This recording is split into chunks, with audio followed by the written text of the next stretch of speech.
মানুষ বড়ই বিচিত্র প্রাণী। সব সময় লড়াই করতে থাকে, সব সময় চেষ্টা করে যাতে সেই শ্রেষ্ঠ হয়, চেষ্টা করে যাতে তার সামনে সবার মাথা নত হয়। তাই সবার আগে শক্তি অর্জন করার চেষ্টা করে। সে শক্তি অর্জন করেও নেয়, আর তারপর ভয় দেখিয়ে সবাইকে নিজের সামনে নত করে। কিন্তু একটা গুরুত্বপূর্ণ কথা ভুলে যায়, বুঝতেই পারে না। দেখুন, আমি আপনাকে একটা উদাহরণ দিই। আপনি নিশ্চয়ই বৃক্ষ এবং তার ডালপালা দেখেছেন, যা ফলের ভারে নিচু হয়ে যায়। ফল পড়ে গেলে আবার সে উঠে যায়, তারপর আরো একটা ফল হয়, সেটাও পড়ে গেলে আবার উঠে যায়। সর্বদা নত থাকে না। কখনো হাঁটতে গিয়ে আপনি নিশ্চয়ই দেখে থাকবেন যে আপনার পা কোনো ফুলের ওপরে পড়লে তা নত হয়ে যায়, কিন্তু যেই আপনি পা সরাবেন সেই ফুল আবার উঠে দাঁড়ায়। একটা অত্যন্ত গুরুত্বপূর্ণ কথা মনে রাখবেন, যে শির ভয়ভীত হয়ে আপনার সামনে নত হয়, সেই শিরই বিরোধিতা করতে সবার আগে দাঁড়াবে। আপনি জিতে নিন, সবাইকে জিতে নিন, কিন্তু ক্ষমতার দ্বারা নয়। তাদের জিতুন প্রেমের সাহায্যে। রাধা রাধা। ঈশ্বর লতা পাতাকে দাঁড়িয়ে থাকার শক্তি দেননি, ঈশ্বর এই শক্তি দিয়েছেন বৃক্ষকে। এই লতা পাতা বৃক্ষের সাহায্যে দাঁড়িয়ে থাকে, তাতেই বিকশিত হয়। এবার এই লতা পাতা দুই ধরনের হয়। প্রথম সে যে এই বৃক্ষতে বিকশিত হয়, ফুল ফুটিয়ে তোলে, নিজেকেও সুন্দর বানায়, বৃক্ষকেও সুন্দর বানিয়ে তোলে। দ্বিতীয় সে যে বৃক্ষকে পুরোপুরি শুকিয়ে দেয়, তার প্রাণ শক্তি তার থেকে কেড়ে নেয়, আর শেষে নিজেও ধ্বংস হয়ে যায়। তাই মনে রাখবেন, যে ব্যক্তি সবসময় আপনার সাথে থাকে, সবসময় আপনার সম্বল হয়ে থাকে, সবসময় সে আপনাকে সাহায্য করে, আর যদি আপনি তার সাথে ছলনা করেন, আপনার অন্ত নিশ্চিত। এরকম কখনো করবেন না। সেই ব্যক্তিকে ভালোবাসা দিন, সম্মান দিন, আর আমার সাথে প্রসন্ন হয়ে বলুন, রাধা রাধা। কখনো আপনি কোনো কুমোরকে দেখেছেন যারা মাটির পাত্র বানায়? প্রথমে সে ভিজে মাটি মাখে, তারপর তাকে গড়ে, তারপর তাকে চাকায় দিয়ে সঠিক আকার দেয়। যদি আকার ঠিক না হয়, তা তক্ষুনি ঠিক করে দেয়, কারণ সে এটা জানে যে একবার এটা আগুনের তাপে দিয়ে দিলে, একবার এটা শুকিয়ে গেলে, তারপরে এর আকার কখনোই বদলানো যায় না। এখানে লুকিয়ে আছে একটা শিক্ষা, সমস্ত মাতা পিতার জন্য একটা শিক্ষা। মাতা পিতাও তো এরকমই হন। তাদের নিজেদের সন্তানকে সঠিক সময় মতো শ্রেষ্ঠ শিক্ষা দেওয়া উচিত। মাতা পিতা যেন কখনো তাদের বিধাতা না হতে চান, কিন্তু প্রতিটা মুহূর্তে সবসময় চেষ্টা করুন তাদের সঠিক পথ দেখানো, কখনো কোমলতা দিয়ে, কখনো ভালোবাসা দিয়ে, আর কখনো কঠোর হয়ে।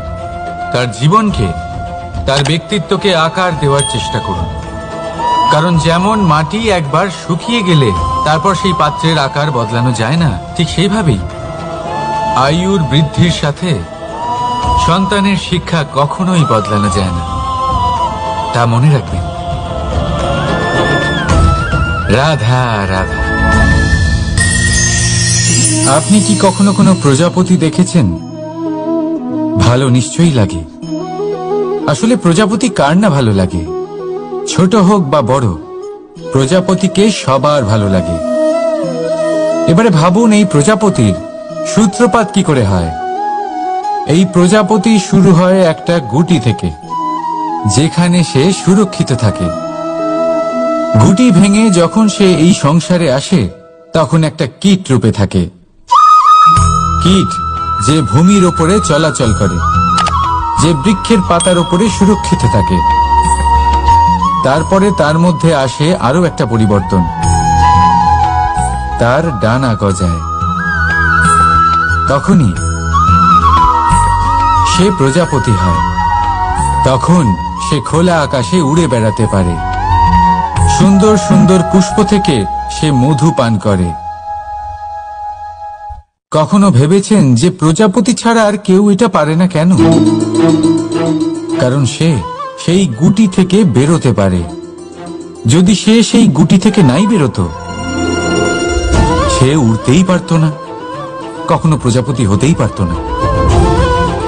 আমাদের সাথেও ঠিক এটাই হয়। আমরা সবসময় সেখানেই থাকতে চাই যেখানে আমরা সুরক্ষিত থাকি। সেই সুরক্ষা চক্রেই আমরা থাকতে চাই, কিন্তু এই বিকাশ সুরক্ষা সীমা পার হওয়ার পরেই অর্জন করা যায়। তাই যদি আপনি জীবনে বড় কিছু করতে চান, মহান কাজ করতে চান, নিজের ব্যক্তিত্ব তৈরি করতে চান, তাহলে এই সুরক্ষা চক্র ভুলে যান। সুরক্ষা সীমা লঙ্ঘন করুন, এগিয়ে যান, প্রতিকূলতার সম্মুখীন হন, কঠিন পরিস্থিতির সম্মুখীন হন, সাহস করে এগিয়ে চলুন, আরো শক্তিশালী হয়ে উঠুন। তবেই আপনি জীবনে কিছু করতে পারবেন, তবেই আপনার ডানা গজাবে, আর তবেই আপনি এই সুন্দর আকাশে উড়ে বেড়াতে পারবেন। রাধা রাধা। আমাদের কোনো স্থানে পৌঁছতে গেলে একটা মাধ্যমের প্রয়োজন হয়। কিছু মানুষ এই মাধ্যমকে রাস্তা বলে, কেউ পথ বলে, আবার কেউ বলে সরণি। মানুষ নিজের লক্ষ্যে পৌঁছানোর জন্য এই পথেরই খোঁজে থাকে, কিন্তু মানুষ একটা কথা বুঝতে পারে না, যে এই পথে এগোতে গেলে এই পথকে পিছনে ঠেলাও অত্যন্ত প্রয়োজন।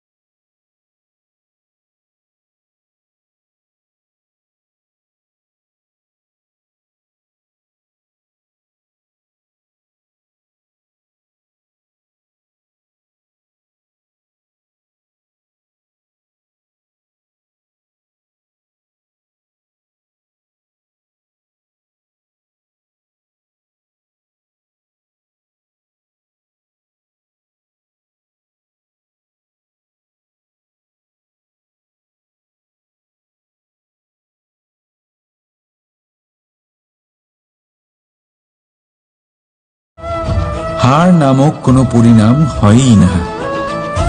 যাই পরীক্ষা থাকুক না কেন, হয় সেটা জয়তে পরিবর্তিত হয়, নয় সেটা আমাদের কোনো শিক্ষা দিয়ে যায়। তাই কোনো কিছু নতুন শুরু করার আগে কখনো সংকোচ করবেন না। হয় জয় আপনাকে বিজয়ীর মালা পরাবে, নয়তো এই হার আপনাকে অমূল্য কিছু শিখিয়ে যাবে।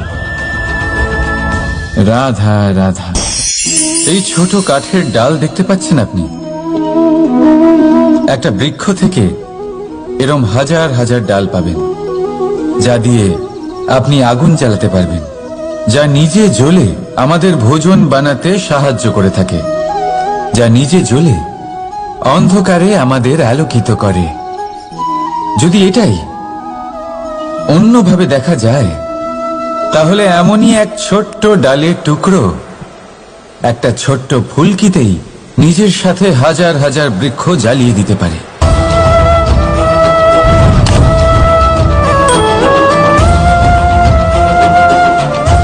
পার্থক্য কোথায়? পার্থক্য হলো শুধু দৃষ্টিভঙ্গিতে, মানসিকতায়। যদি এই মন শীতল রাখেন, শান্ত রাখেন, তাহলে অসংখ্য মানুষের জীবন আলোকিত করবেন। যদি ক্রোধ আর অহংকারের আগুনে জ্বলতে থাকেন, তাহলে শুধুমাত্র বিনাশ করবেন। সিদ্ধান্ত আপনার।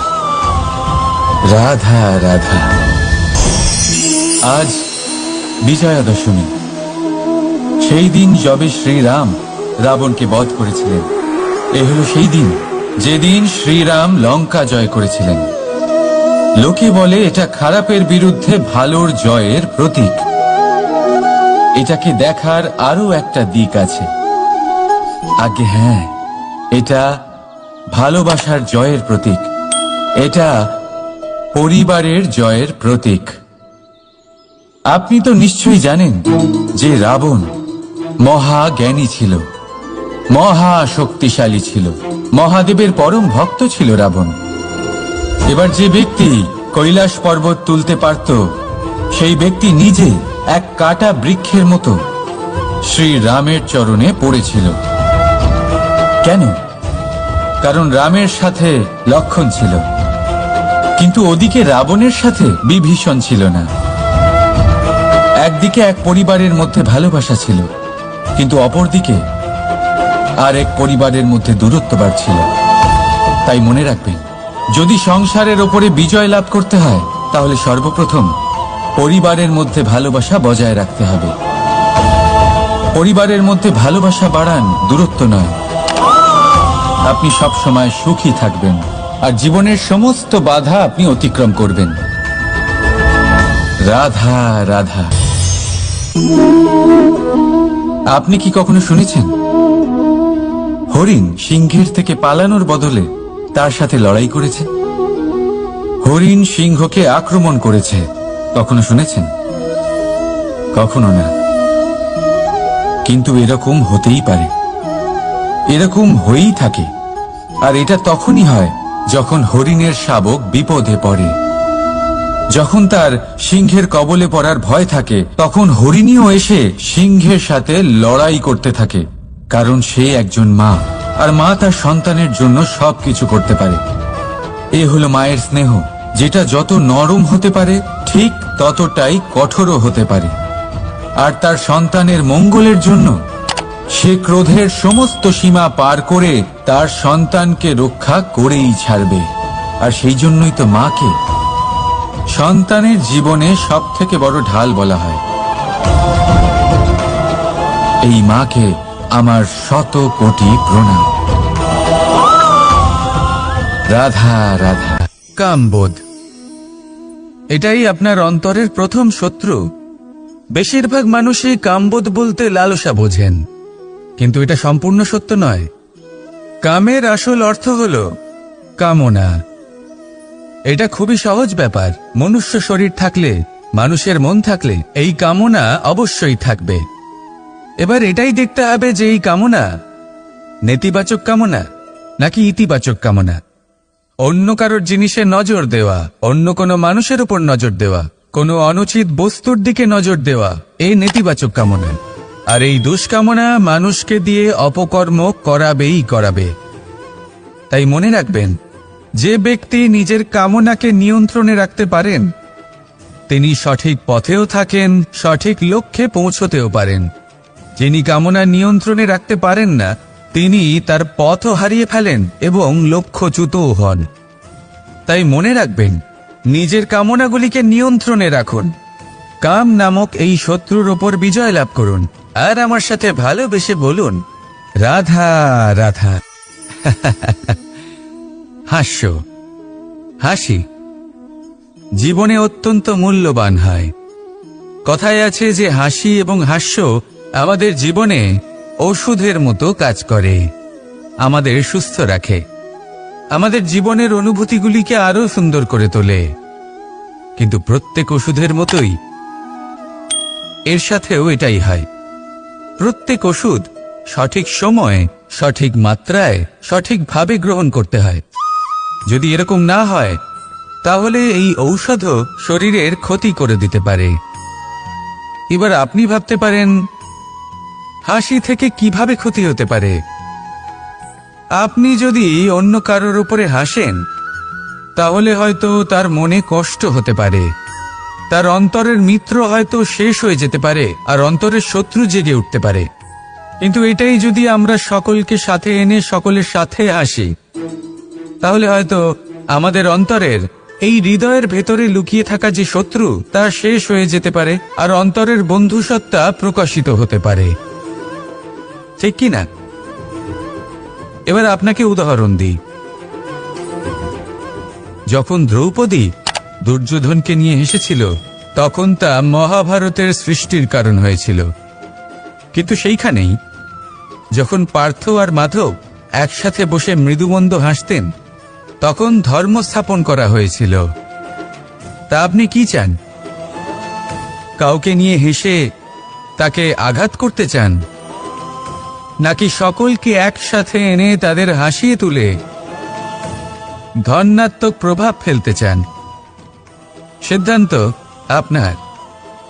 আসুন আর আমার সাথে ভালোবেসে বলুন, রাধা রাধা। মাঝে মাঝে কিছু মুহূর্তের জন্য চোখ বন্ধ করে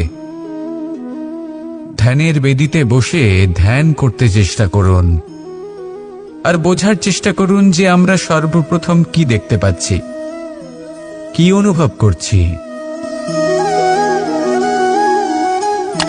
আপনি দেখতে পাবেন সবার আগে আপনার চোখের সামনে আপনার দুষ্কর্মগুলিকে, আপনার লুকিয়ে থাকা ক্রোধ, অন্তরের যন্ত্রণা, ভয়, নিরাশা, এই সব কিছুই সবার আগে দেখতে পাবেন আপনি। আর এই সব কিছুই আমাদের দুঃখের কারণ হয়ে ওঠে। এই সব কিছু সারমর্ম কি? সারমর্ম শুধু একটাই, সেটা হলো এই যে আমাদের এই মন তা কিন্তু দুষ্কর্ম পছন্দই করে না। আমাদের এই মন একটা সুখময় জীবন যাপন করতে চায়, সৎকর্ম করতে চায়। তাই এটাই করুন, শুভ চিন্তা করুন, শুভ কর্ম করুন, ইতিবাচক মনোভাব নিয়ে জীবনে অগ্রসর হন। তারপর চোখ বন্ধ করে অন্তরে দেখতে থাকুন। দুঃখের আভাসই পাবেন না। এই মন প্রসন্নতা এবং প্রেমের দ্বারা পূর্ণ হবে এবং বারবার বলে উঠবে, রাধা রাধা। ছোটবেলা থেকেই আমি গরু চড়িয়ে অভ্যস্ত, সেই জন্য সকলে আমাকে গোপাল নামে ডাকত। কিন্তু গোপাল হয়ে আমি একটা অমূল্য শিক্ষা লাভ করেছি। আমি দেখেছি যে গৌশালাতে অনেক বাছুরের মধ্যে একটি গাই তার নিজের বাছুরকে অবশ্যই চিনে ফেলে। যেখানে সমস্ত বাছুর একই রকম দেখতে এবং প্রত্যেকের স্বরও সমান, তারপরেও সকল বাছুরের মধ্যে নিজের বাছুরকে ঠিক চিনতে পেরে যায় এবং তার সাথেই থাকে। ঠিক এইরকমই কিছুটা হয় আমাদের কর্ম এবং তার কর্মফল। আপনি সবার মাঝে থেকেও কোনো কর্ম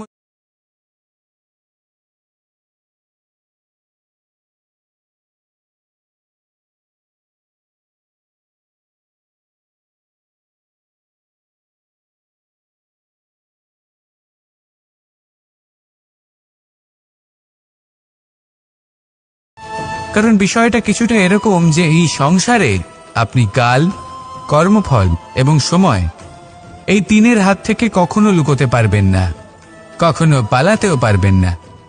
আসুন আমার সাথে ভালোবেসে বলুন, রাধা রাধা। আভূষণ, কার না ভালো লাগে এই আভূষণ? আমরা পরিশ্রম করি, ধন অর্জন করি আর আভূষণ কিনে থাকি, কখনো নিজের জন্য, কখনো বা তাদের জন্য যাকে আমরা ভালোবাসি, বা তাদের জন্য যাকে আমরা সম্মান করি। হয়তো সেই জন্যই সীতা চূড়ামণি ধারণ করেছিলেন এবং আমি সামন্তকমণি। কিন্তু এটাই কি সেই প্রকৃত আভূষণ যা আপনার মূল্য বৃদ্ধি করে? না। শ্রীরামের আভূষণ হল ওনার নম্র ভদ্র ব্যবহার। মাতা সীতার আভূষণ হল ওনার সততা, ওনার নিষ্ঠা, ওনার ত্যাগ।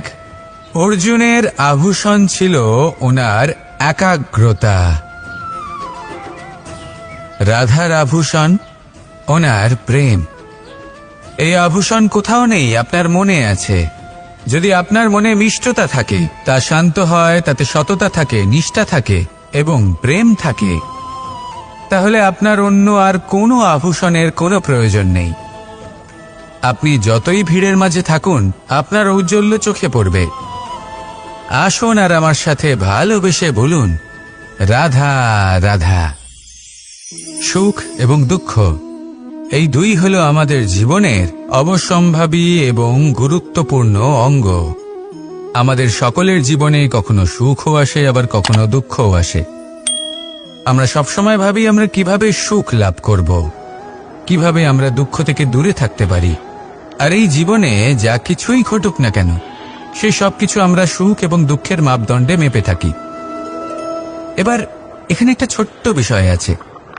এটা ভেবে দেখতে হবে যে কে আসলে সুখী ব্যক্তি। সুখী ব্যক্তি হলেন তিনি যিনি নিজের জীবনে নিজের কর্মের বিশ্লেষণ করে থাকেন, সেই বুঝে পদক্ষেপ নেন। উনি কি করতে চলেছেন সেটা উনি জানেন। আর যদি ওনার কোনো দোষ থাকে বা ভুল থাকে, তাহলে সেগুলো শুধরে নিয়ে এগিয়ে চলেন। সেই জন্য উনি সুখী হন। অন্যদিকে যে ব্যক্তি দুঃখী, তিনি কি করেন? তিনি নিজের উপর নয়, অন্যের উপর নিজের নজর রাখেন যে তিনি কি করছেন, কিভাবে কর্ম করছেন, ওনারা অন্যের নিন্দা করেন, অন্যের সাফল্য দেখে ঈর্ষা করেন, ক্রুদ্ধ হয়ে যান, ওনাদের বাধা দিতে চেষ্টা করেন। সেই জন্যই তো ওনারা দুঃখী হন। এই সংসারে এমন অনেক ব্যক্তি আছেন যারা এই কারণে দুঃখী নন যে তাদের জীবনে দুঃখ আছে। তারা এই কারণে দুঃখ পান কারণ অন্যের জীবন অনেক বেশি সুখের। দেখুন, শেষ পর্যন্ত আপনাকে নিজের কর্মের প্রতি মনোসংযোগ করতেই হবে, অন্যের প্রতি নয়। কারণ আপনার জীবনে আপনার কর্ম হলো এমন একটা জিনিস যা আপনার নিয়ন্ত্রণে আছে। নিরন্তর চেষ্টা করতে থাকুন, নিজের কর্মকে বুঝতে শিখুন, শুধরে নিন, নিজেকে শ্রেষ্ঠ করে তুলুন। তখন সাফল্য নিজে থেকে আপনার কাছে আসবে, আর এই মন প্রসন্ন হয়ে বলবে, রাধা রাধা। প্রেমের পরিভাষা আসলে কি? ভিন্ন ভিন্ন ধরনের ব্যক্তি, ভিন্ন ভিন্ন ধরনের প্রেমী, আলোচক বিভিন্ন ধরনের পরিভাষা প্রদান করেন এই প্রেম নিয়ে। কিন্তু প্রত্যেকের মনেই কখনো কখনো এই প্রশ্ন এসেছে, এই ভালোবাসা আসলে কি? নিজের প্রিয়তমকে জয় করাই কি প্রেম? চার হাত এক হয়ে যাবার নামই কি প্রেম? নিজের আবেগ ব্যক্ত করাই কি ভালোবাসা? না, প্রেমের অর্থ কাউকে লাভ করা নয়, বরং তার মাঝে বিলীন হয়ে যাওয়া। যদি কারোর হাত ধরে থাকি তাহলে আজীবন তার সাথে পথ চলা হলো প্রেম। প্রেম শুধুমাত্র সেটা নয় যা প্রেমী আর প্রেমিকার কেশদামে মালা বেঁধে দেয়। মাতা পিতার জন্য দিনরাত পরিশ্রম করা, নিজের পরিবারের জন্য দিনরাত পরিশ্রম করা, সেটাও প্রেম। নিজের বন্ধুদের জন্য, আপনজনের জন্য সবকিছু উজাড় করে দেওয়ার নাম হলো ভালোবাসা। নিজের মাতৃভূমির জন্য সাহসের সাথে লড়াই করা এবং আনন্দে নিজের জীবন ত্যাগ করে দেওয়াও কিন্তু প্রেমের নামান্তর। সেই জন্য যারা বুদ্ধিমান ব্যক্তি তারা কখনো প্রেমের পরিভাষা খুঁজতে চান না, কারণ তারা জানেন যে এই প্রেম কতটা বিশাল। তারা জানেন যে এই প্রেম হলো এক বিশাল সাগর যাকে নিজের মুঠোয় ধরে রাখা যায় না। সেই জন্য এই প্রেমের সাগরে ডুবে যান এবং সকলকে ভালোবাসতে শিখুন। যদি সবাইকে ভালোবাসতে পারেন তাহলে তাদেরও কল্যাণ হবে যারা আপনাকে ভালোবাসে, তাদেরও কল্যাণ হবে যাদেরকে আপনি ভালোবাসেন, আর আপনারও কল্যাণ হবে। আর তখন এই মন ভালোবেসে বলবে, রাধা রাধা। এই সংসারের অন্তের, এর বিনাশের প্রারম্ভ কিভাবে হয়? কোন যোগের মাধ্যমে? কোন ভয়ানক অসুরের আগমনে?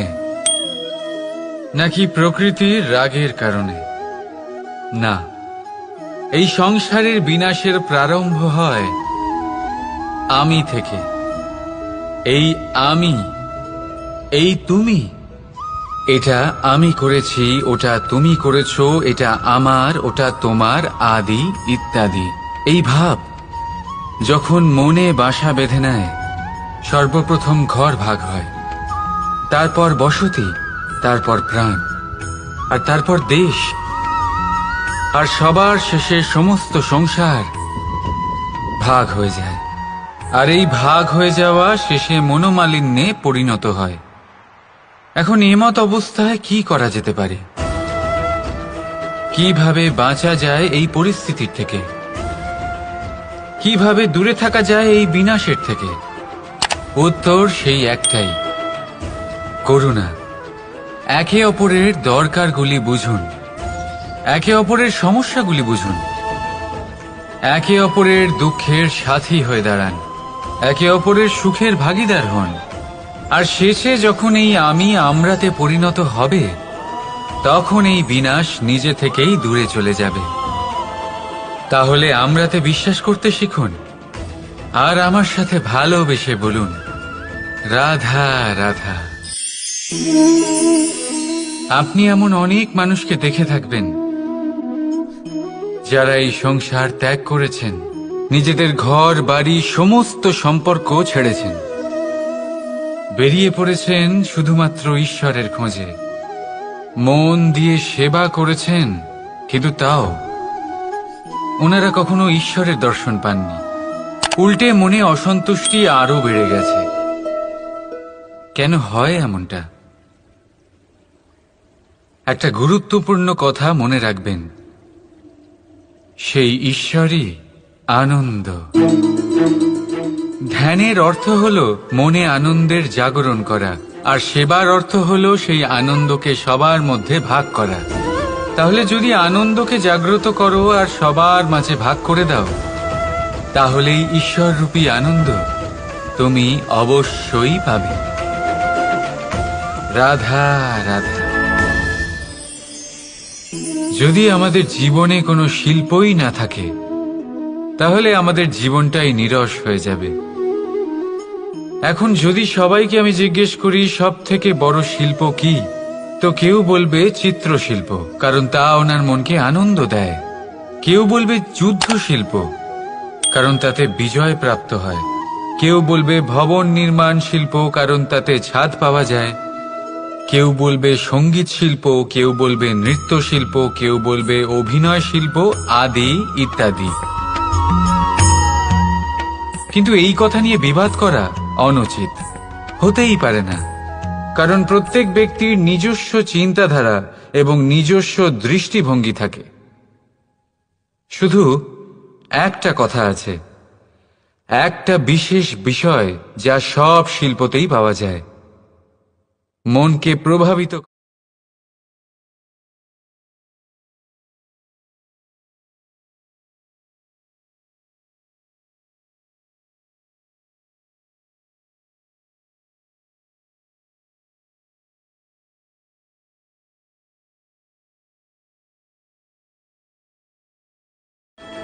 তাহলে আমরা এই রঙ্গমঞ্চের শিল্পী, আর এখানেও সব থেকে বড় শিল্পী সেই হবে যে অন্যের মনে প্রবেশ করে সেখানে ঘর বাঁধতে পারে। আর এই মন অবধি পৌঁছনোর সিঁড়ি হল 2.5 অক্ষরের শব্দ, প্রেম। তাহলে প্রেম করতে থাকুন, প্রভাব বিস্তার করুন। রাধা রাধা। সূর্য আর চন্দ্র দুজনেই আকাশের অমিত চিহ্ন, দুজনেই প্রকাশ বিস্তার করে, কিন্তু সবসময় দুজনের তুলনা করা হয়। কে অধিক শীতল আর কে অধিক তীব্র, কে অধিক তেজবান আর কে অধিক শান্তিপ্রিয়। এবার এই তুলনা করা কি উচিত কাজ? কখনোই না। কারণ এই দুজনেই যতই প্রকাশপুঞ্জ হোক, কিন্তু এই দুজনেই ভিন্ন। দুজনেরই নিজের নিজের মাহাত্ম্য আছে, আর দুজনেরই নিজস্ব সময় আছে আলোকিত হওয়ার। তাই এদের তুলনা করা অনুচিত। ঠিক সেইভাবেই আমাদের জীবনেও তুলনা করা অনুচিত হবে। নিজের তুলনা অন্য কারোর সাথে কখনো করবেন না, আর যদি অন্য কেউ আপনার তুলনা অন্য কারোর সাথে করে, তাতে মন দেবেন না। কারণ এই তুলনা থেকে নিজেকে হীন ভেবে নেওয়া আপনার জন্য ক্ষতিকর। এটা আপনার জন্য লাভজনক নয়। শুধু চেষ্টা করতে থাকুন, নিজেকে বিস্তার করতে থাকুন, আর অপেক্ষা করুন সঠিক সময়ে। কারণ সঠিক সময় আসলে আপনি নিজের গুণ, নিজের দক্ষতা অবশ্যই দেখাতে পারবেন। রাধা রাধা।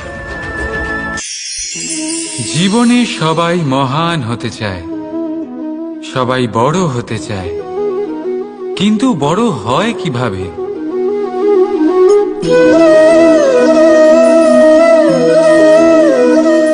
এটা আমার হাতে কি বলুন তো? সর্ষে বীজ? না, এটা হলো বটের বীজ। এই বীজ এত ছোট হয় যে সবার সাথে সহজেই মিশে যায়, বড়ই সহজে ধরণীতে মিশে যায়। কিন্তু যখন এটা বৃক্ষরূপে বড় হয়, আর তারপর যখন পড়ে যায়, সমস্ত পরিবেশকে কাঁপিয়ে দেয়। ঠিক এইভাবেই বড় হতে থাকুন, বটের বীজ আর বটের বৃক্ষ। আর যদি জীবনে আপনি সত্যি বড় হতে চান, তবে সর্বপ্রথম নিজের অহংকারকে, নিজের অভিমানকে ছোট করে নিন। এত ছোট যাতে সবার সাথে বসতে পারেন, কিন্তু অন্তর থেকে এত বড় হয়ে যান যাতে যখন আপনি উঠবেন, তখন কেউ যাতে আর বসে না থাকতে পারে। রাধা রাধা।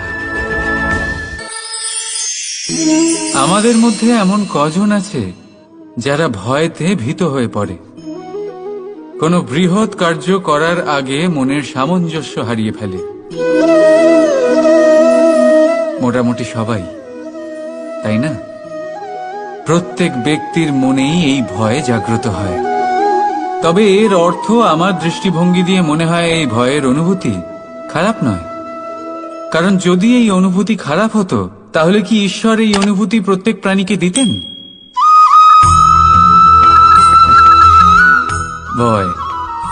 ভয়ের এই অনুভূতি আমাদের জন্য ভালো, অত্যন্ত আবশ্যক।